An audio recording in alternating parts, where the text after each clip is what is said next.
ব্যবস্থা ওখানে চলে যাও, এক্সরে মেশিন নাই, আমি কি ঝুট বলছি?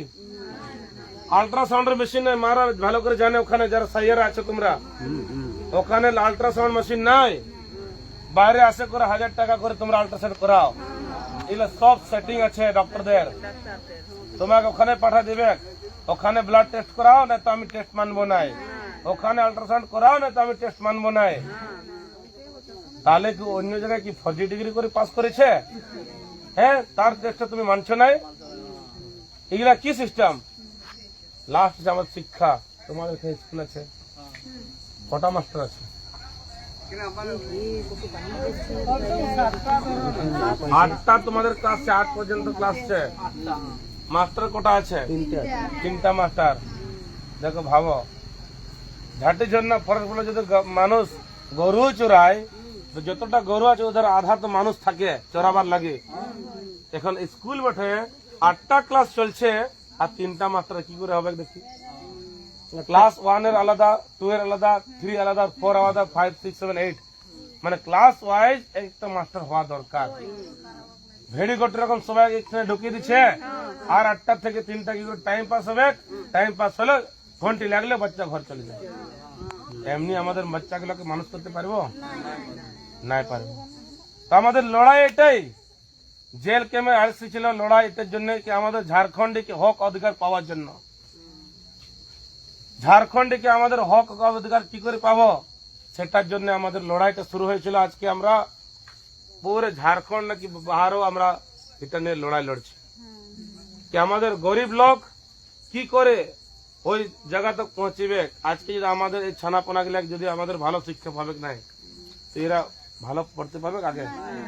হ্যাঁ, একটা ঘর আমরা বানাবো, যদি বুনিয়াদটা আমাদের মজবুত থাকবে না, ওটাকে ছাদ করতে পারবো?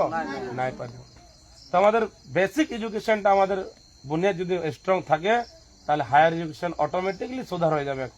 কিন্তু আমাদের সরকার এখানে চায় নাই, বড় বড় যোজনা তৈরি করে দিল। নিউ এডুকেশন পলিসি 2020 বলছে কি 1:30, একটা মাস্টার আমি 30টা ছানাকে পড়াবো, এমন পলিসি আমি নিয়ে আসছি।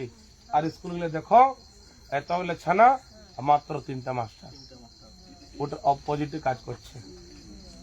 ওরা কি সেজন্য লাগছে না, যতগুলো নেতা মন্ত্রী তাদের সঙ্গে ঘোরার লোক যতগুলো আছে, তার সঙ্গে যতগুলো অফিসার গুলো আছে, তাদের বাচ্চাগুলো সবাই কোথায় পড়ছে? প্রাইভেট স্কুলে। এই যে সন্তানগুলো দেখিছ, যার মাসের ফিস 2500-3000 টাকা, ওইখানে পড়ছে ওদের বাচ্চাগুলা। আর আমাদের ডেলি 200 টাকার হাজিরি, আমরা পড়াচ্ছি সরকারি স্কুল। তো কি করে আমাদের সমানতা হবে? যদি একটা বড় লোকের ভোট যদি একবার দেওয়ালে যদি একটাও কাউন্টিং হয়, একটা গরিব লোকের একবার দেওয়ালে একটাই কাউন্টিং হয়, তাহলে কেন এমন এত ডিফারেন্সিয়েট কি একটা গরিব লোক সরকারি স্কুলে পড়বে যেখানে মাস্টার নাই, একটা অমির লোক তো প্রাইভেট স্কুলে পড়বে যেখানে মাস্টার ভান্ডার আছে, এত ভেদভাব কেন? সবচেয়ে বড় সওয়াল, আর এটা আমরা জানতে হবে, আর এই খাইকে আমরা খতম করতে হবে। তাহলে আমরা বাঁচে থাকবো, না তো দিন বা দিন আমরা আরো শোষিত হতে যাব, আরো শোষণ করবে আমাদের উপরে।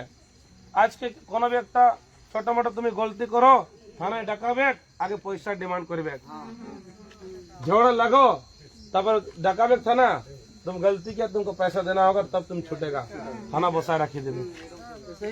इधर न्याय की थाना पुलिस माने सरकारी कर्मचारी, पुलिस माने कि पुलिस एखाने यदि गलत है ওকে একবার থেকে দুবার কোনো ওয়ার্নিং দেওয়া দরকার, বাবু তুমি গলতি কিয়া, দুবারা গলতি नहीं करो। এরা তো মৌকা দিচ্ছে কি আমি পয়সা কোথা থেকে পাবো। একটা গাড়ি তোমার একটুকু ধোঁয়া বাইরাবে, পলিউশনের চার্জ করে দেবে, কিন্তু এত বড় বড় কলকারখানা গাদা গাদা ধোঁয়া বাইরেছে, আশপাশ গাঁকে পুরো পলিউশনে ভরা দিল, তার উপরে কোনো আজ পর্যন্ত চার্জ নাই। এমনি সরকার চলছে আমাদের এখানে। সেই জন্য আমাদের লড়াই এখন এই যে সিস্টেমটা বানাইছে। दूसरी बात, এখানে আজ যতগুলো বিধায়ক এখানে রইল, যারা নিজের ভোটটা এখানে দিতে পারে না, তারা এখানে বিধায়ক বনবার চেষ্টা করছে কিংবা বনেছিল। নিজের ভোটটা ওরা, একটা আছে তোমার সারাকিলার আর একটা আছে ঘোড়া বাঁধার, ওরা এখানে বিধায়ক বনবে বলছে। তাহলে আমাদের এখানে স্থানীয় লোকগুলা কি করবে বলো?